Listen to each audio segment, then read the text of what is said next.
Shalom Bapak Ibu yang dikasihi Tuhan, kita akan mendengar firman Tuhan. Mari kita berdoa agar firman Tuhan pada ibadah minggu ini membawa berkat Tuhan, membawa kemuliaan Tuhan, dan kita memiliki integritas sebagai anak Tuhan. Mari kita berdoa. Bapa dalam surga, kami percaya Tuhan, biarlah firman Tuhan pada ibadah minggu pada hari ini membuat kami mengerti, membuat kami memahami dan memiliki integritas sebagai anak Tuhan, dalam kami mengikut akan Engkau, dalam kami melayani Tuhan. Bapa dalam surga, berkati hamba-Mu, berkati jemaat-jemaat Tuhan yang online dimanapun berada. Dalam nama Tuhan Yesus kami berdoa, amin. Shalom Bapak Ibu yang dikasihi Tuhan, tema pada hari Minggu, hari ibadah Tuhan saya bawakan yaitu integritas anak Tuhan setelah kebangkitan Yesus. Pada minggu-minggu yang lalu kita tahu, kita mengalami dan kita merayakan bagaimana Yesus sudah mati untuk kita. Bagaimana Yesus sudah bangkit untuk kita. Kemudian yang jadi satu pertanyaan buat saudara dan saya, Yesus itu apakah masih ada? Lalu integritas sebagai anak Tuhan ditentukan, dilihat pada saat Yesus sudah naik ke surga, Yesus sudah meninggal, Yesus sudah tidak bersama-sama secara fisik. Kalau pada waktu yang lalu, para murid selalu bersama-sama selama 3 tahun pelayanan bersama. Pada saat ada masalah, pada saat ada problem, Tuhan Yesus maju. Pada saat ada persoalan yang membutuhkan Tuhan Yesus sebagai orang yang nomor 1. Persoalan Yesus yang memberikan jawabnya. Dan pada saat Yesus sudah tidak bersama-sama secara fisik, bagaimana peran anak-anak Tuhan, bagaimana integritas anak Tuhan setelah kebangkitan Yesus. Kita mau baca bersama di dalam Yohanes pasal 20 ayat 19 sampai ayat yang ke-29. Mari Bapak Ibu dan jemaat Tuhan yang ada dimanapun online, mari kita baca bersama, kita simak Yohanes pasal 20 ayat 19 sampai ayat yang ke-29. Judulnya Yesus menampakkan diri kepada murid-muridnya dan Yesus menampakkan diri kepada Thomas. Saya akan bacakan, Bapak Ibu dan jemaat Tuhan menyimak atau bisa baca di rumah dimanapun berada. Demikian bunyi firman Tuhan. Yesus menampakkan diri kepada murid-muridnya.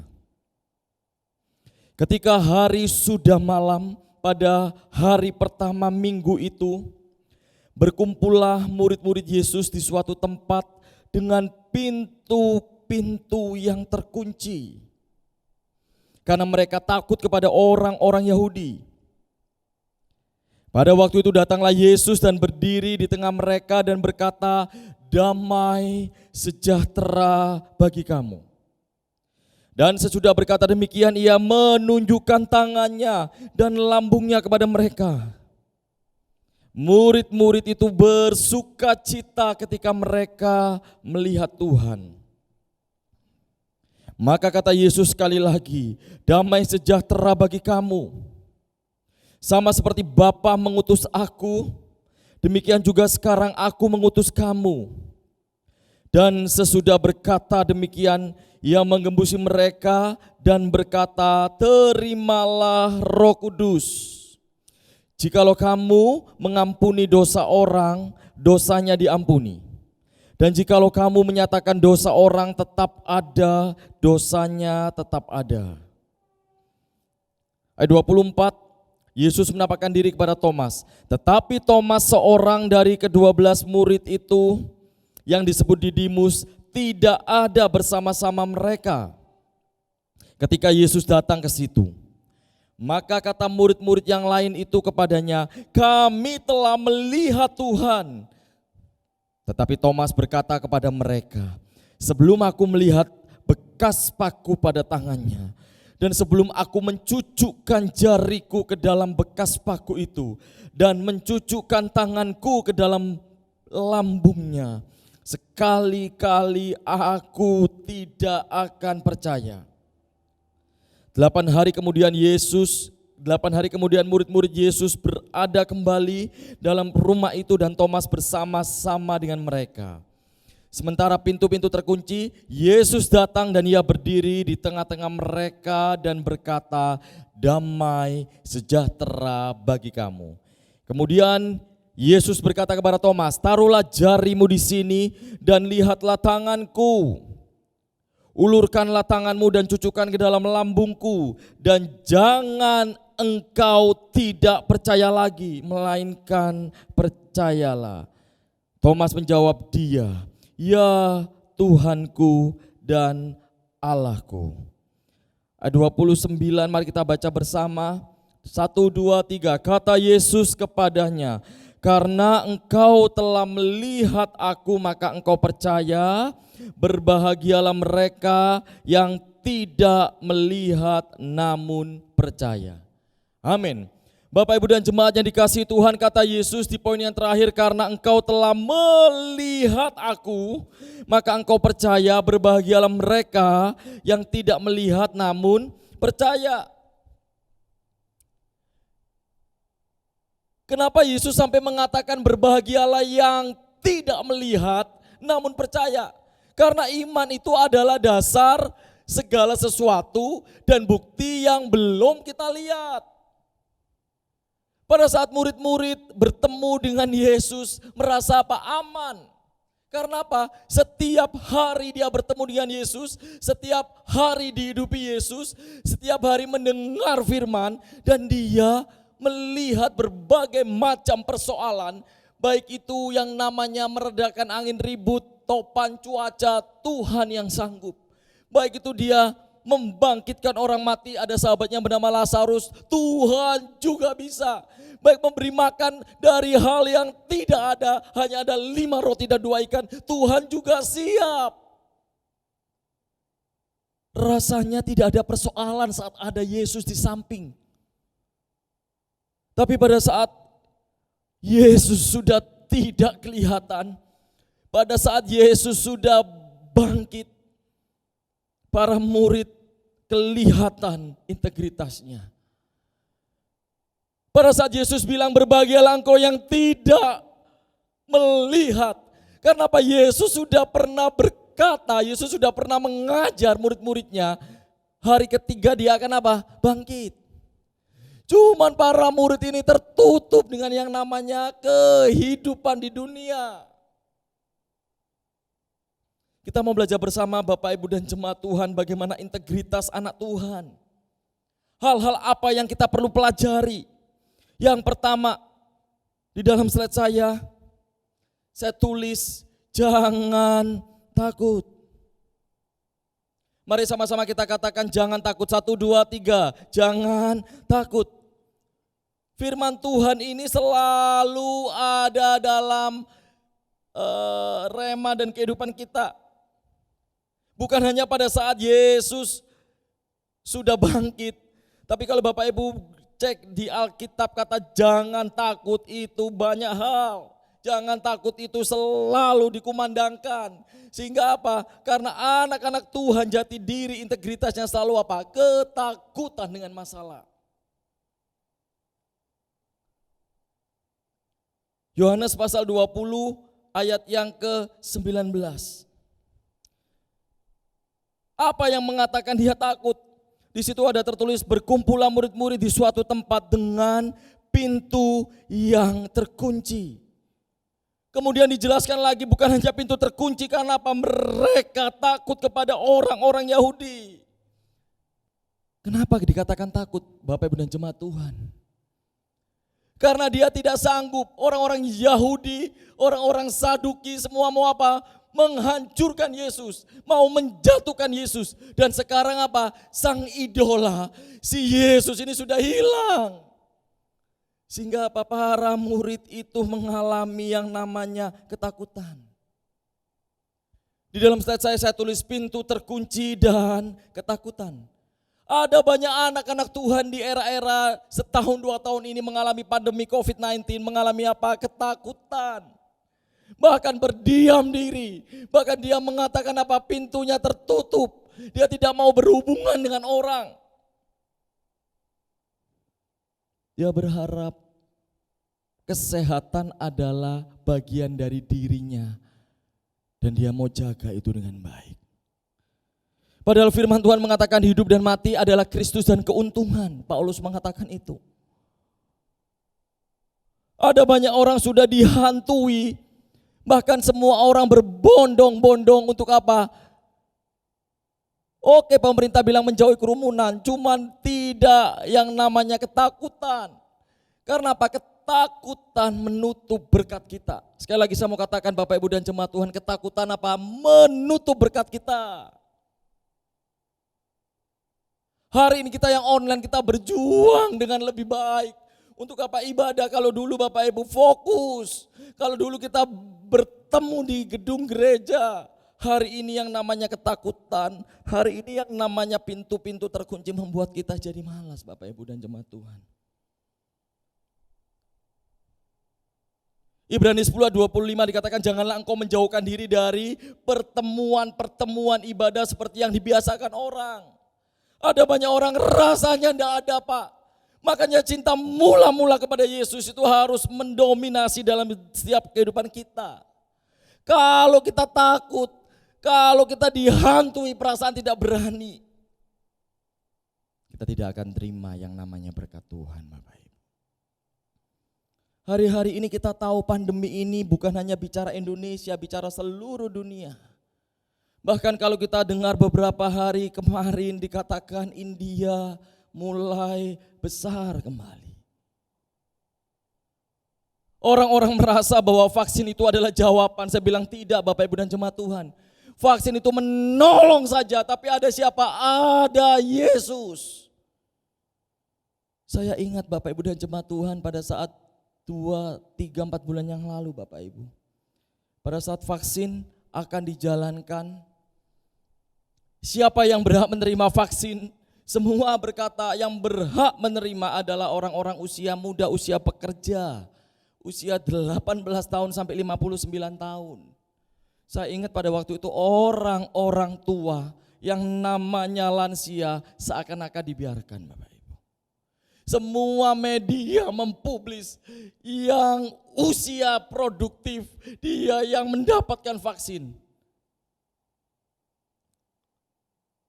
Ada banyak orang-orang tua yang juga punya iman yang besar.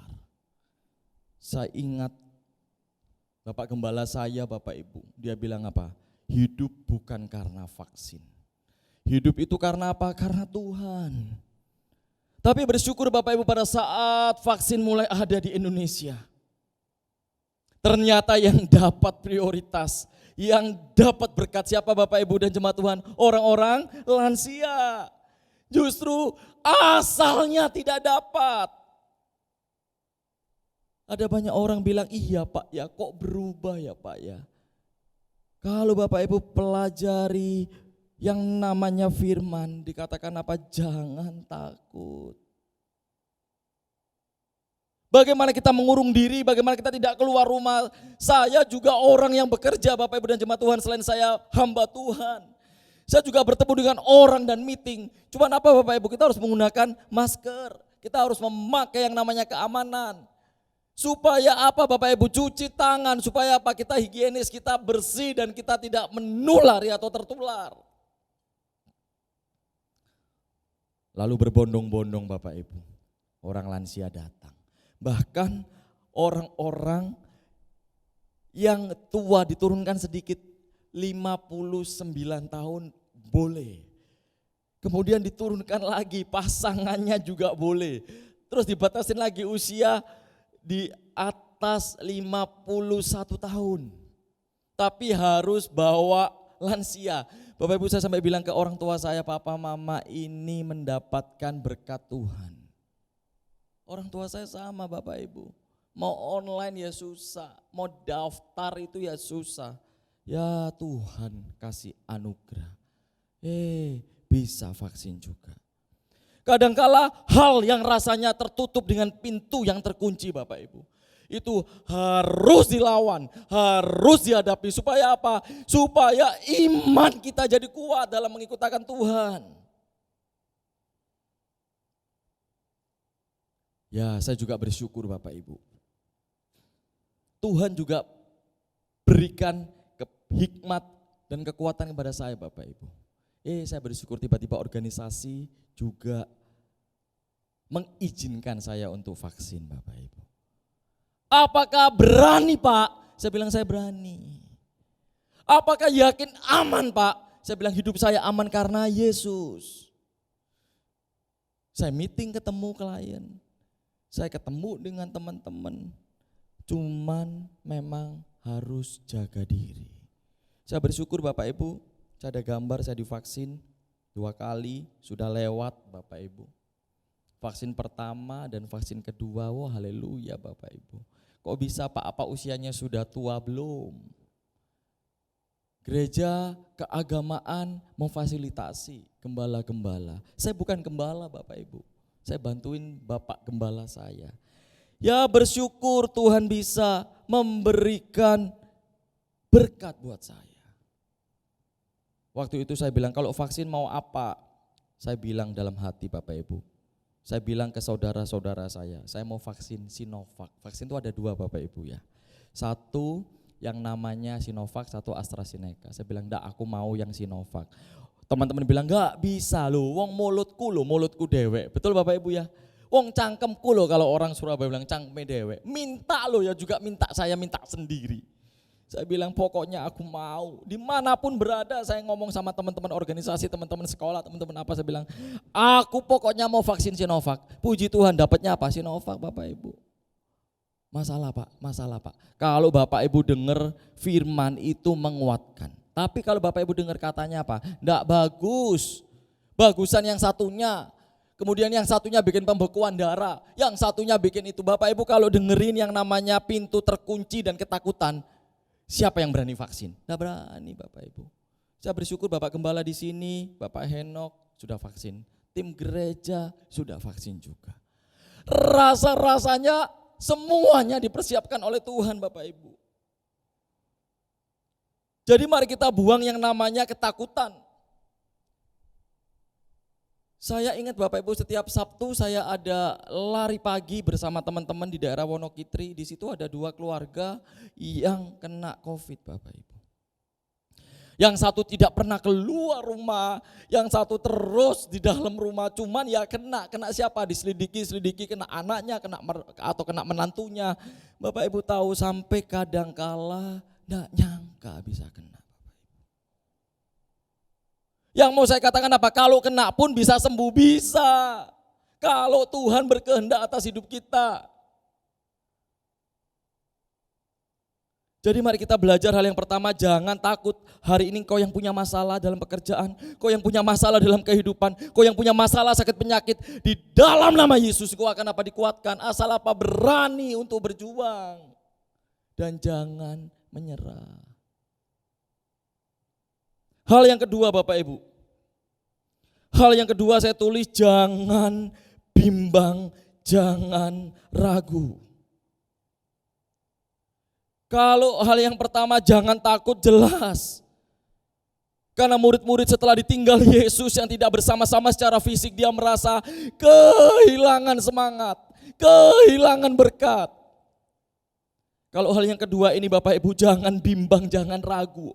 Artinya apa? Percaya kalau Tuhan itu menolong. Percaya kalau Tuhan itu bisa. Cuman masalahnya Pak, bukan ke saya.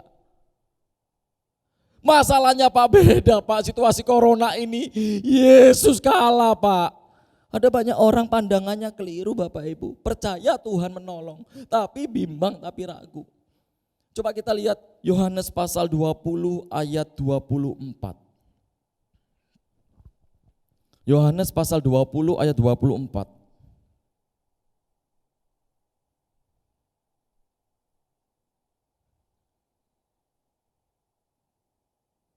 Ayat 24, ayat 25 dan ayat 26.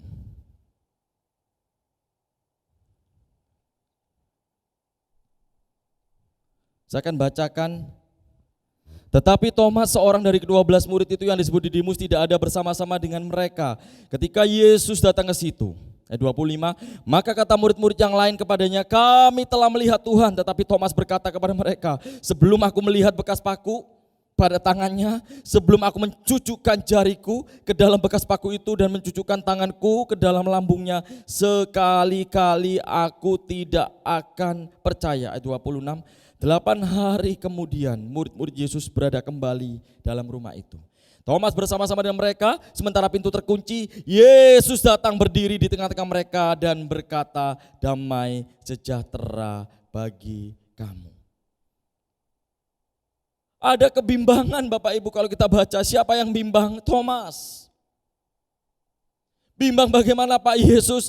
Teman-temannya sudah bilang, kami telah melihat Tuhan. Bahkan mungkin bukan hanya teman-temannya ini Bapak Ibu, ada ibu-ibu yang Maria Magdalena, ada Maria yang lain. Dia bilang kami telah melihat Tuhan. Dia bilang apa? Aku enggak percaya. Ada apa Bapak Ibu? Ada keraguan, ada kebimbangan. Matius 28 ayat 17 di dalam slide saya tulis, ketika melihat Tuhan, mereka sujud. Tetapi ada yang masih ragu-ragu. Bayangin Bapak Ibu, kualitas murid Yesus, mereka melihat Tuhan, mereka sujud, mereka menyembah, mereka tahu. Tapi apa? Mereka masih ragu. Kalau Bapak Ibu lihat bimbang dan ragu ini Bapak Ibu dan jemaat yang dikasihi Tuhan, apakah hanya Thomas yang ragu? Apakah kita tahu hanya ada satu murid Yesus yang meragukan Yesus untuk bangkit dan mengalahkan maut? Kalau Bapak Ibu pelajari Lukas pasal 24 ayat 36 dan 37, Bapak Ibu dan jemaat Tuhan akan menemukan bukan hanya Thomas yang ragu. Saat kita belajar sekolah minggu, Bapak Ibu dan jemaat Tuhan mungkin yang tahu siapa murid Tuhan yang ragu, semua bilang Thomas. Karena dia bilang sebelum aku melihat bekas paku, sebelum aku mencucukkan tanganku, sebelum aku mencucukkan lambungnya, aku tidak percaya. Mari kita lihat Lukas pasal 24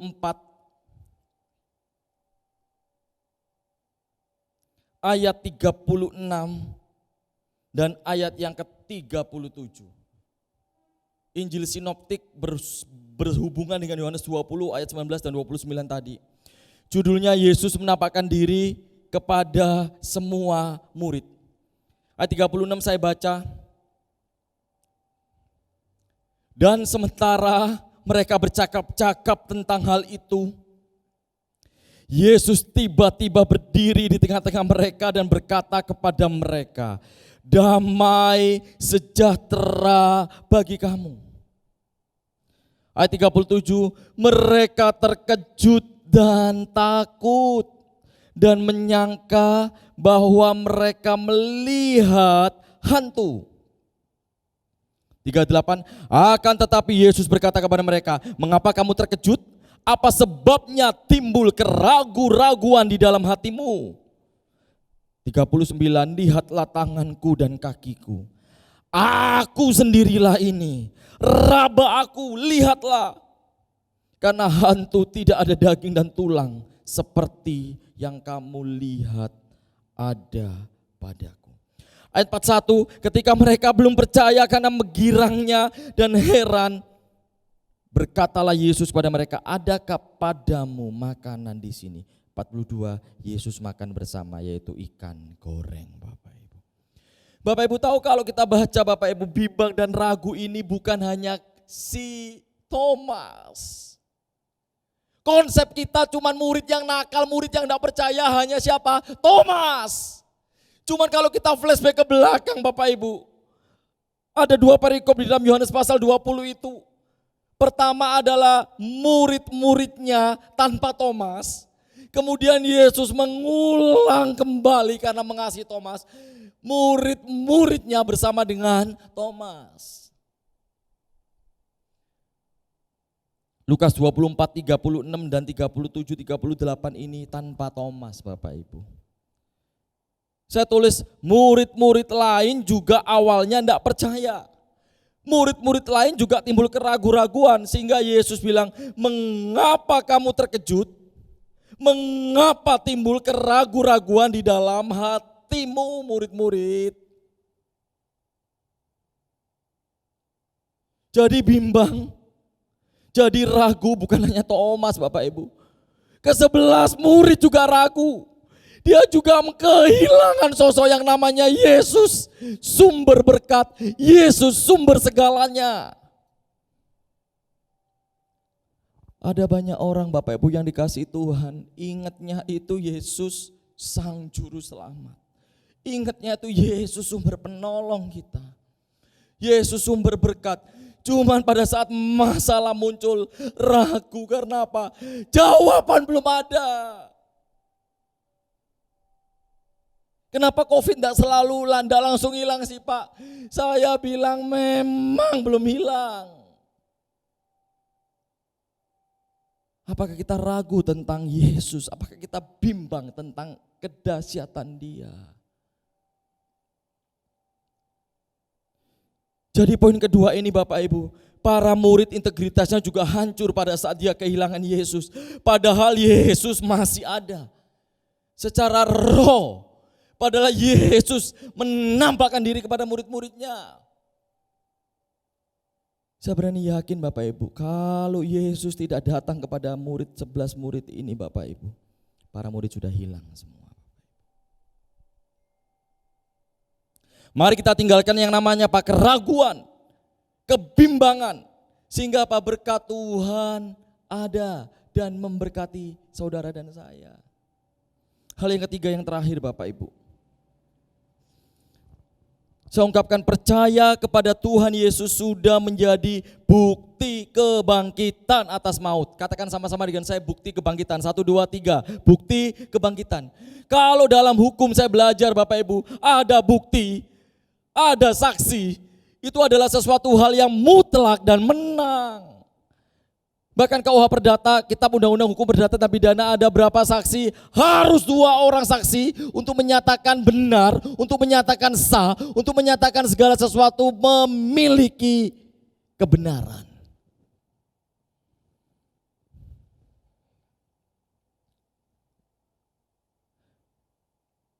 Dan di dalam poin yang saya mau sampaikan Bapak Ibu, yang ketiga bukti kebangkitan apa di dalam slide saya sudah tulis. Kenapa dikatakan berbahagialah mereka yang tidak melihat namun percaya? Karena apa Bapak Ibu? Di situ Yesus menampakkan diri kepada semua murid. Di dalam slide saya ada Maria Magdalena, ada Yohanes 20, 14-6. Ada para wanita di kubur, Matius 28, 9-10. Ada Simon Petrus sampai Yesus sendiri datang. Simon Petrus, apakah engkau mengasihi aku? Supaya apa Bapak Ibu? Mengembalakan domba. Ada orang-orang yang pergi ke Emmaus, ada 2 orang di situ mereka juga lupa. Sampai akhirnya mereka bilang, oh Yesus. Juga kepada 11 murid ini Bapak Ibu, minus Thomas, bersama dengan Thomas, Yesus juga menampakkan diri. Bahkan sampai apa? Yesus naik ke surga pun ada berapa? 500 orang lebih menjadi apa? Bukti kebangkitan dan kenaikan Yesus. Jadi pada saat kita bilang Yesus juru selamat, saya bilang yes. Yesus sumber berkat, saya bilang iya. Karena apa? Kita harus mengalami ada bukti kebangkitan Yesus di sana Bapak Ibu. Anugerah Tuhan nyata buat apa? Orang yang percaya.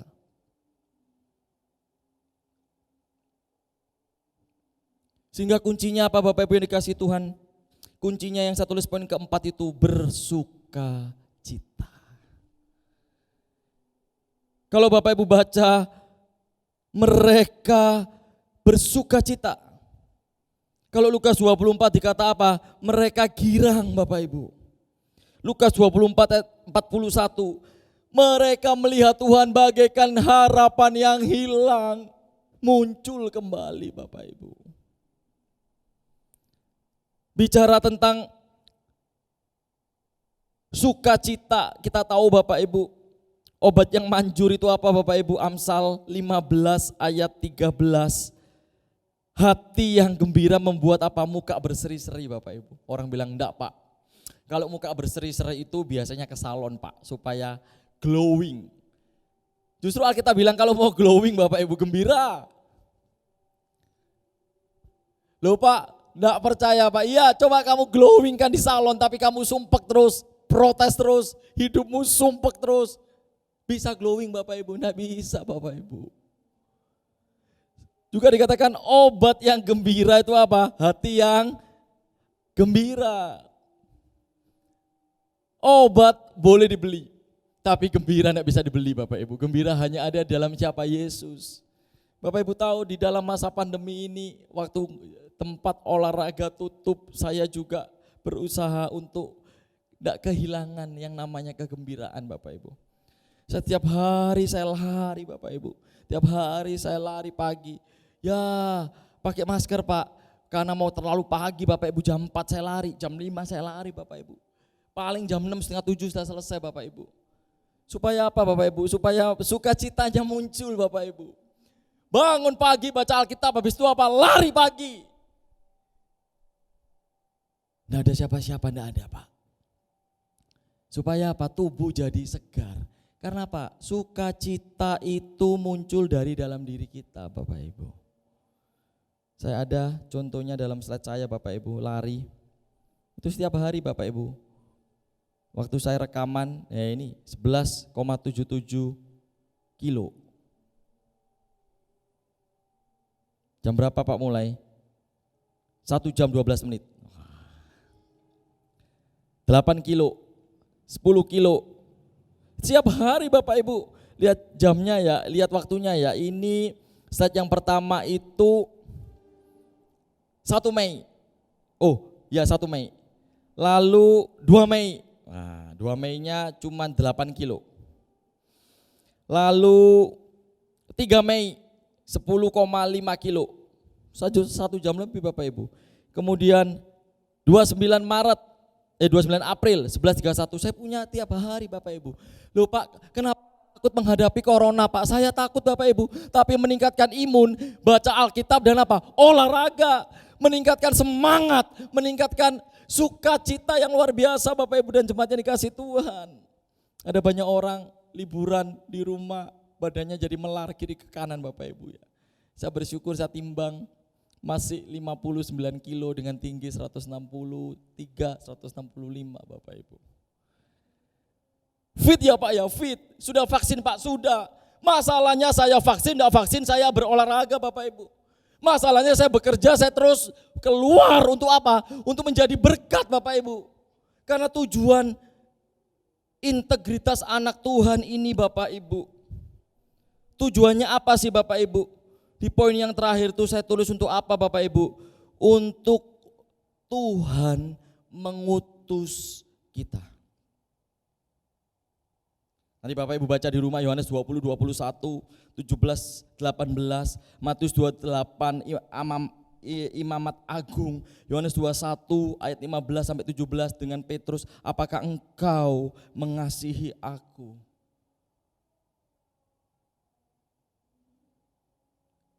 Dan jelas Bapak Ibu di Yohanes pasal 20 itu tujuannya apa sih untuk ikut Tuhan? Tujuannya apa sih Yesus menampakkan diri kepada murid-muridnya ayat 21 ayat yang terakhir Bapak Ibu. Yohanes pasal 20 ayat 21. Maka kata Yesus sekali lagi, damai sejahtera bagi kamu sama seperti Bapa mengutus aku, demikian juga sekarang aku mengutus kamu. Hei anak-anak Tuhan yang online di rumah dimanapun berada, Tuhan mengutus saudara dan saya. Untuk apa? Jadi berkat, bukan sembunyi dalam rumah. Mari pekerja-pekerja Tuhan, misalnya sudah ada onsite, kita datang, kita beribadah bersama. Yang penting apa? Kita punya hati untuk Tuhan. Karena tugas kita apa? Tugas kita integritas anak Tuhan itu adalah apa? Tuhan mengutus kita, mewartakan kasih Tuhan. Setiap saya berkhotbah dimanapun berada, saya sampaikan, saya ungkapkan, saya setel YouTube ini, semua teman-teman saya tahu untuk apa? Mewartakan bahwa saya anaknya Yesus.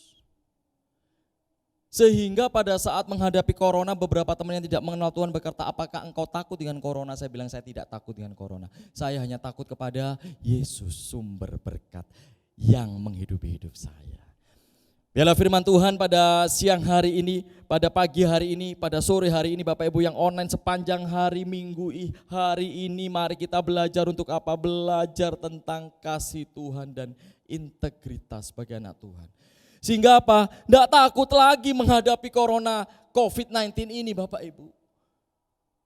Sehingga apa? 4 hal, tidak takut. Yang kedua, tidak bimbang. Yang ketiga apa? Ada bukti kebangkitan. Yang keempat apa? Sukacita. Sehingga apa? Pada saat kita diutus mewartakan sabda Tuhan dengan apa? Sukacita. Keluar rumah bicara apa? Haleluya, Yesus memberkati kita. Kadangkala kita merasa takut dan takut dan takut. Biarlah firman Tuhan menguatkan kita pada hari Minggu, hari ibadah pada hari ini. Tuhan Yesus memberkati, mari kita berdoa. Bapa dalam surga, kami percaya Tuhan, integritas setelah Yesus bangkit membuktikan bahwa kami adalah saksi-saksi Tuhan. Bahwa kami adalah anak Tuhan yang tidak takut, yang tidak gentar menghadapi setiap persoalan. Bapak Ibu dan jemaat Tuhan yang sakit, engkau disembuhkan Tuhan di dalam nama Yesus. Yang menghadapi kesulitan dalam pekerjaannya, menghadapi segalanya, Tuhan jamah di dalam nama Yesus.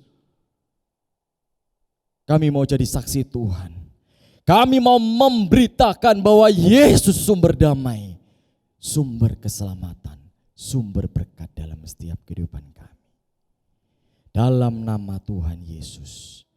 Mari Bapak Ibu dan jemaat Tuhan di GBI Kapasari yang online dimanapun berada, imani, katakan bersama saya, amin, amin. Tuhan Yesus memberkati.